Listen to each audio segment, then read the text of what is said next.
Thinking Aloud. Conversations on the leading edge of knowledge and discovery with psychologist Jeffrey Mishlove.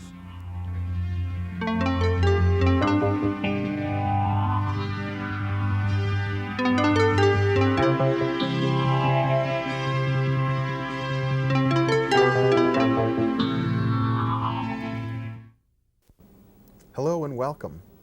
Kundalini is a concept that's been developed in the theory and philosophy of yoga. It represents a coiled energy located at the base of the spine and considered like a coiled serpent or the serpent power. And through yogic practice or other circumstances, this coiled energy rises through the body, activating various psychic and nervous energy centers. In yoga, this is thought of as an auspicious sign of spiritual attainment. However, from the point of view of Western psychology and psychiatry, these same symptoms might be viewed as psychotic. With me today in the studio is Dr. Lee Sannella, a physician and author of Kundalini, Psychosis, or Transcendence. Dr. Sannella is the founder of the Kundalini Clinic and is an expert in dealing with individuals, both Eastern and Western, who are experiencing these symptoms of Kundalini rising. Welcome, Lee. Hello, Jeffrey. It's a pleasure to have you here. You know, it's intriguing. In Western medicine, we have the symbol of the caduceus with the snakes twisted up the staff of Hermes. It's very, very similar to the symbol of the coiled serpent rising in the Kundalini theory of yoga. Do you think there's a connection? Well, I think they both represent the same thing. One is a popularization of the other. Mm-hmm. Which is? Well, the caduceus is a derived symbol. It's the original symbol of Hippocrates, I think, the founder of medicine. I don't know whether it was one or two serpents at that time, but it's close. Yeah. So there's a sense in which this understanding of the coiled energy rising through the body is very ancient. It was known to the ancient Western Greek physicians as well as to the yogic practitioners. Well, I don't know that the coil to me means potential. It's a potential energy until it is activated. And the crossing of the snakes has more probably to do with the nadis or the other accessory energy centers aside from that which is supposed to be in the spinal canal. But our modern concept doesn't completely accord with that model. Let's step back just a second because you've introduced this term, the nadis, and I think you're referring to centers of energy like ganglia of nerves that might be located in the arms and the legs, around the sides, almost sort of like the acupuncture meridians or acupuncture points. That's good enough. Yeah. And also in yoga, there's the concept of the chakras being central organs of psychic energy located right along the spinal column, basically. Up the third eye is one we often hear about. Now, these are concepts that have been articulated very cogently and in quite a lot of detail in yogic philosophy, and I gather these are concepts that you take seriously as a medical doctor. Not really. I take seriously the new event in the brain, a new, as you said, psychophysiological event in the brain, which is what the Kundalini is to me. The peripheral signs and symptoms and the descriptions which refer to the spinal cord and the accessory systems, whatever they are, acupuncture or nadis, are all derivative from the central event in the brain, which is a change itself, which represents psychophysiological change in the whole organism. And this change then gives the person who has spiritual inclinations the equipment with which to more adequately join with the divine, which, as you said, is the original meaning of yoga. Now, the experience that is called Kundalini, this change in the brain, if one were in a culture such as the Hindu culture or other comparable cultures, if a person had this experience and communicated it to other people, it would be identified in this spiritual context. Oh yes, it's Kundalini. And a person would be treated within that social framework. In our culture, when a person typically has the same experience, and I gather you've worked with people who have had it spontaneously or people who have been meditating and all of a sudden had it, what happens? Well, it's largely something which you have learned not to talk too much about, because people have no understanding of it in general, of course, and therefore you looked at as being quite odd, if not a little bit worse than odd, and more, seriously afflicted than just being odd. So in other words, in one culture, this would be considered a very auspicious experience. People would be happy. A person would be getting a lot of positive attention and support to go through the experience, to let it unfold. In our own culture, the response might be quite the opposite. Yes. And, there are lots of other openings in the sense that this is not the only one. This is probably, we should call it the master opening in the psychophysiology of the human being. But there are lots of preliminary and other states, psychic states, that correspond to the yoga siddhis or powers, which, like out-of-the-body states, for instance, or bilocation states, or whatever the states are, and all of them are, in the sense, real. They are clearly defined in yoga, and people experience them, and if anyone wants to take the time and effort to search them out, they still exist all over the world. And people might experience these states without being engaged in any spiritual practice at all. Certainly. And it must be all the more confusing for these people. Yes, because I've had people write me the oddest things. Take this cantaloni away from me. I don't want it anymore. It's bothering me. It can't do my work. Keeps me awake at night. It's very annoying to in some cases and to some people. Well, let's talk about psychosis for a minute, Lee. I mean, these experiences seem to be breaks with reality. People are hearing voices, seeing visions, having physical ailments for which there is no organic cause. These are all typical symptoms of psychosis. Do you view all psychosis as a spiritual opening? No. Psychosis may accompany spiritual openings of this kind, either in part or almost continuously. And the two can be distinguished and should be, because the psychosis is not something, it's something to be understood, but not supported in the same way that you would support a spiritual opening, which is a normal sort of process that man is heir to. Can you define psychosis then and try and distinguish between it and a spiritual opening? Psychosis in general is having no insight into all of these things that are going on.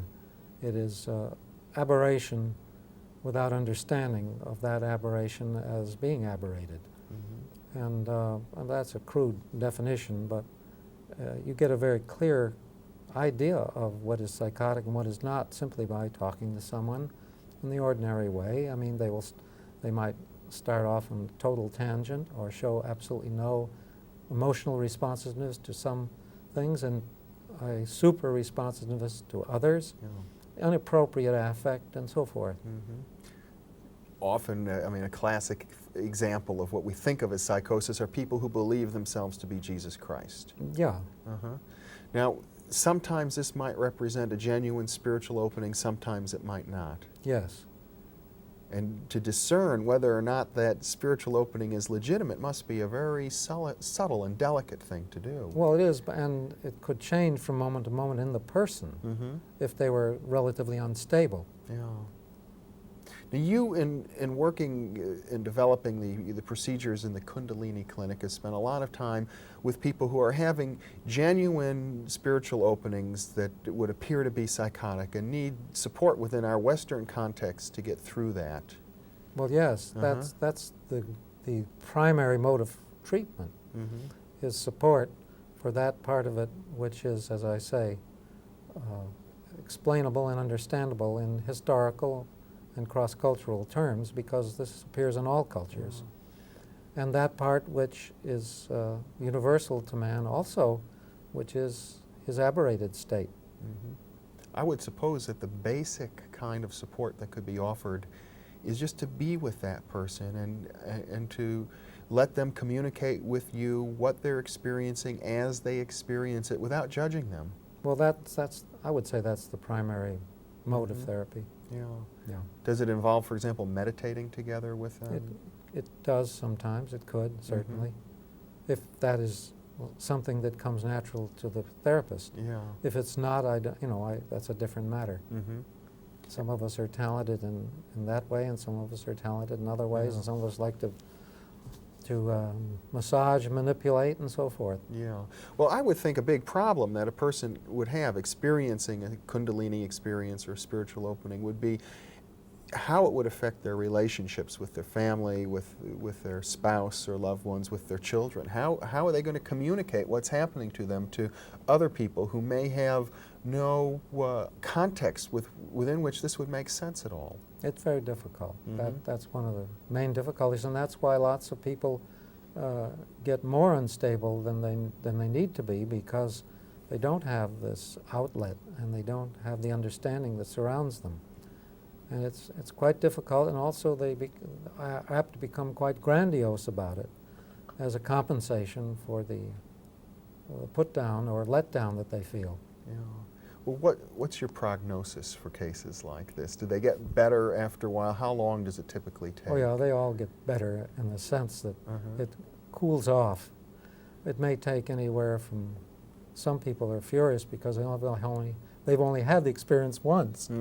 And then it leaves, and they look for the rest of their life for it. I have a few people like this.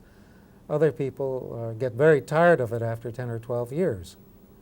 And I mean, it can be a persistent kind of annoying symptom for that long. it can be somewhat annoying, depends on what they are doing with it and whether they have a practice in which it can be incorporated naturally and gracefully and so forth. Now, if they're fighting it, of course, usually they're successful, not always, in fighting it. It has a way of its own. And when you say fighting it, are you saying resisting. Is that healthy for a person to do, to resist? No, I don't think so. Because it's part of their natural equipment which has been called into action. Right. And therefore, they should honor it like any other function of the body, which... Do you find that after a period of time, if a person has this opening and then they learn how to adjust, to resolve things, to establish a higher equilibrium, that then their life begins to function at a, you might say, at a higher level? Well, I think often that will happen. Or they may be in and out of that state. It's unusual to have someone who is totally in that divine connection constantly. Those are the avatars who we see in Jesus and Buddha and so forth. Well, Lee, you're a medical doctor. You practice in the psychiatric area. You deal with people who are having religious experiences or spiritual experiences. Can you talk a little bit about the role in which a mental health professional would be working with a spiritual community and dealing with situations, cases of this kind? Well, ordinarily you don't have many of them in the first place. They are lesser states of intense prana, perhaps. Prana is an energy that precedes usually the Kundalini, or that simmers down to it. I mean, a full-fledged Kundalini experience is still quite rare. Yes, it's quite rare. And ordinarily the thing to do in a spiritual community, if you're a therapist, first you have to get it in perspective that people are not going to want to be tampered with in this psychiatric manner, and that's perfectly reasonable. But secondly, when you have people who are persistently, let us say, character disordered or going back to drugs and alcohol and things like that persistently, and showing other gross signs of immaturity, and then ordinary therapy can be very useful for them. and it should be not confused with whatever they're doing spiritually. But on the other hand, they will not probably advance on this particular path that they've chosen until they become more mature. In other words, it sounds as if what you're saying is that normal psychotherapy, mental health intervention often is to deal with a person on the level of their ego and how their ego is interacting with the world, whereas real spiritual work seems to go beyond the ego. Well, hopefully. I mean, often we think we're going beyond the ego and are deluding ourselves. That's the most common. But in general, what you say is correct. Well, earlier when I asked you about do you subscribe to or accept the theory of the chakras and the nadis, you said not quite. You said there are physiological events going on in the brain that have been interpreted this way by these cultures. To what extent do you think that the people who are having these experiences that might lead them to a higher level of functioning are being misled by the supermarket of Oriental spiritual traditions that are available? Oh, I don't think that they're misleading necessarily. I just think they are sort of cast in concrete. They're a little bit overdetermined. And so leading people to expect a certain kind of sign to appear. And it may be very, very much different than that because there's tremendous individual difference not only in physiology, but in the cultural and spiritual backgrounds that people bring to this experience. And so that the Kung people, for instance, and the Bushmen in South Africa have a very similar experience from their verbal descriptions. But it lacks a lot of the very elaborate descriptions you read about in the classical Kundalini. And the Taoists, on the other hand, have sort of in between because they have a model which is closer to our neurophysiological model than either the Kung or the classical yoga models. So if a person were experiencing this kind of phenomenon and they weren't already strongly committed to one tradition or another, it might be useful for them to look into Taoism. Well, yes, I would certainly think to both classical Hinduism and Taoism. But there's a sense in which what I hear you saying is that spiritual traditions in general differ from your approach, which is a little more scientific, insofar as they might be dogmatic and say that, you know, this is the way our scriptures say the experience has been reported, therefore, rather than looking at the uniqueness of each situation. Yeah. Well, Lee, how do you think that this Kundalini phenomenon reflects on our understanding of medicine in general, our understanding of the potentials of the human being? What can Western science really learn from all of this? Well, I think it brings us up very short and reminds us that participation in the universe is what all kinds of development is all about. And that the linear, verbal, and logical mind and its usefulness is extremely limited and should not be indulged in endlessly and without relief. And that there's more in our philosophies than are dreamt of than in the logical linear mind. Which has been overdone by our science and by our medicine and by our philosophy and by our whatever it is, you name it, it's been overdone. And now we're going to have to learn the subtle language of all of those wonderful disciplines, because they are wonderful disciplines. But they all have a subtle language and a subtle occurrence and a participatory aspect which most of our professionals have shunned. And they're going to have to change, or they're going to have to be left behind. Now, you spoke earlier about a change that occurs in the brain. How much does Western science know about this change? We don't know anything about it, and we don't even believe it exists. But we have a certain amount of laboratory evidence that it really does exist, and we certainly have all the clinical evidence in the world in every psychic area to know that they are real. They are also can be faked. They're also exaggerated endlessly. They're also, you know, completely off base, but they're also real. And there are a few of them that I have participated in my studies throughout the years. because I was very hard-headed as a scientist, but I knew intuitively that all this stuff had something to it, but I had never seen it, nor felt it. So I went out and searched until I found these things and could confirm them for myself. Many years ago, a Hindu writer named Gopi Krishna wrote a book on Kundalini in which he suggested that this was the force that underlie great genius, and that by practicing yoga, having a Kundalini experience, one could awaken the great intellectual powers or great musical powers, the abilities of great genius. Do you think there's something to that argument? Well, I think it's a valid argument. I take certain exceptions to it because he calls everything almost that is oddball Kundalini, whether it's psychotic or whether it's genius. I mean, he might say, for example, by definition, Mozart had experienced Kundalini. Oh, of course, by definition. Yeah. But I would not necessarily agree with that, but that's just a technical difference. I don't think it's very important. Basically, you might say that if individuals were really interested in sort of reaching out and finding out what are these higher levels of brain functioning, higher levels of mental functioning, that the practice of spiritual disciplines, apart from the dogmatic philosophies associated with them, would be a valuable pursuit.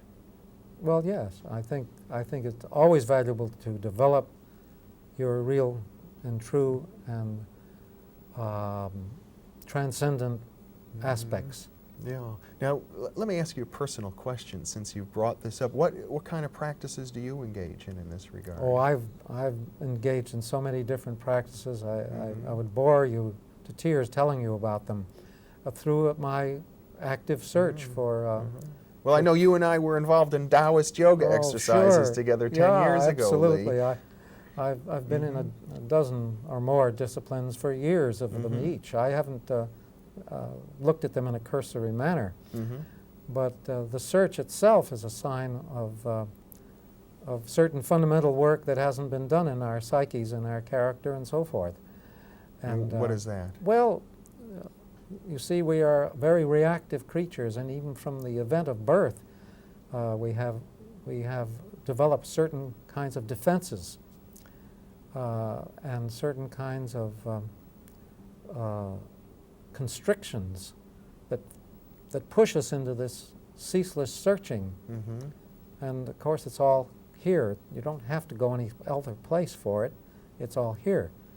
And it is hard to learn that lesson and to learn the disciplines that may help to evoke that and to make it real in yourself, and so that you realize it, make it real. Now, if I can rephrase what you're saying, as a person who has been investigating gurus and following spiritual traditions and looking at it seriously, I know you all over the world, as a matter of fact, for 20 years or more. More than that. More than that. What you're saying is that your impetus, your desire to engage in this search was a reflection of an inner emptiness or an inner need of your own? Well, yes, I would say that inner need, yes. And what you're saying actually is that there's a way of satisfying that inner need without searching all over the world. Yeah, I would say that's true, but it's difficult. Yeah. Can you talk about that a Well, little spiritual more? practice is difficult at best. In other words, when you have all the advantages, let us say, with a very intuitive and sensitive organism, and one that is easily enters into the various psychic realms, and that has energies available, like the Kundalini energy, for instance. There are others. There are visionary energies. There are psychic energies. They're all closely related. But it is difficult at best when you make your world truly psychic, which means sacred, as I'm using it. And that is the whole thing, is to make the world sacred. Every object in it, nature, all the animals, and because they are inhabiting this planet just exactly the same as we are and are just as essential as we are. But we don't see it that way. We have this resistance that we touched on earlier, that you said you didn't think this resistance was a good idea, and yet it almost seems instinctive. Oh, it is. The resistance comes just from being born. I mean, some of us get it in such a dramatic form that it's totally clear that that's what it is.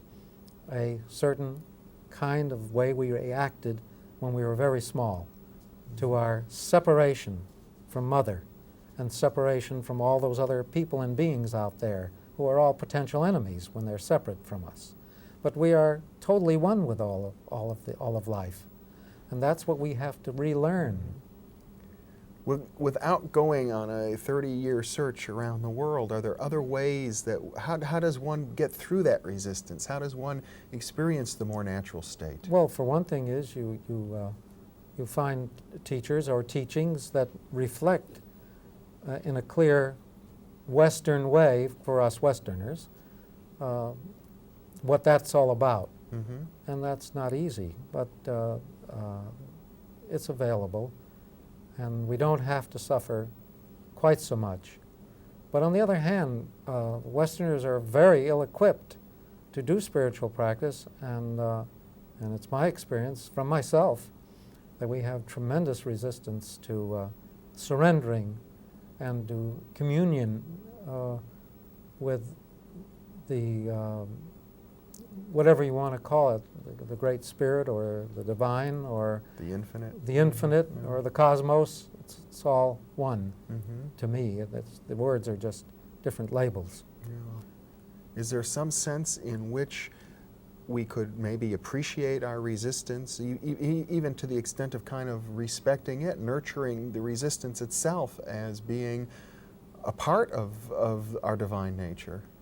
Well, it's a part of it, but it's a part of it that we have to really learn to deal with as early as possible and as intelligently as possible, and without the dramatics that are necessary in some cases, because I have some people, and even in myself, my insights into that particular resistance continuing to unfold even at my age, and somehow those unfoldings have to be speeded up a bit, because the world needs open, free, expressive, connected people to turn it about from its present course of craziness. Dr. Lee Sannella, you've really been able to express from a medical point of view and from a personal point of view the essence, I think, of Kundalini experience, and beyond that, the essence of spiritual search. I would hope that the kind of work that you're doing will help to create the world that you've just described, Lee. Thank you very much for being with me. Thank you, Jeffrey. And thank you very much for being with us.